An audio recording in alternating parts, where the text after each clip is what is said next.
Vegas of the Caribbean. There was a country of people who were underfed, overworked, exploited, treated like dirt. A speech given in 1953 does a good job of summing up the lives of ordinary Cubans. 85% of the small farmers in Cuba pay rent and live under constant threat of being evicted from the land they till. More than half of our most productive land is in the hands of foreigners. We export sugar to import candy. We export hides to import shoes. We export iron to import plows. 400,000 families in the countryside and in the cities lived cramped in huts and tenements without even the minimum sanitary requirements. 2,800,000 of our rural and suburban population lack electricity. If the state proposes the lowering of rents, landlords threaten to freeze all construction.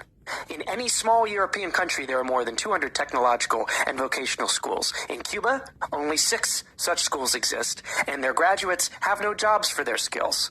The little rural schoolhouses are attended by a mere half of the school-aged children, barefooted, half-naked, and undernourished. 90% of the children in the countryside are consumed by parasites, which filter through their bare feet from the ground they walk on. Public hospitals, which are always full, accept only patients recommended by some powerful politician who, in return, demands the votes of the unfortunate one and his family, so that Cuba may continue forever in the same or worse condition. This speech was given in a courtroom by a 27-year-old Fidel Castro, who was on trial for an attack on the Moncada Barracks in the east of Cuba. With his brother Raul, Fidel had led an insurrection to take control of this key military outpost and spark a popular uprising against Batista. But this failed, and Fidel and his comrades, those who were not shot by the military, were put on trial.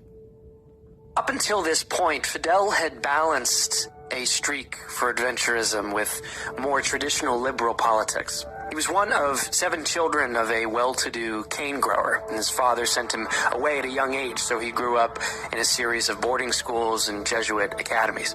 He was an insatiable reader as a kid, but he tended to enjoy sports more than going to class. As he grew into a young man, he was a mainstay at every kind of protest in and outside of Cuba, against police violence. One of his socialist friends was assassinated, against inequality, against corruption. Fidel navigated a world of activism, organizing, and, in the Cuba we've been describing that he grew up in, political violence. Fidel was reported to pack heat while on campus as a young organizer. In 1947, he had his first brush with real revolutionary action, an aborted plot to overthrow Dominican dictator Rafael Trujillo. Now, eventually, Fidel goes for a law degree at the University of Havana, where, ever the activist, he organizes a discrimination committee to stop black students from being barred from sports teams. Once a lawyer, he defends primarily workers, poor farmers, political prisoners, the socially outcast. And at 6'3", he cuts that figure of a larger-than-life, man of the people. He marries a rich girl, Mirta Diaz-Balart, whose parents find him to be a scruffy ne'er-do-well who associates with too much riffraff and never pays his bills.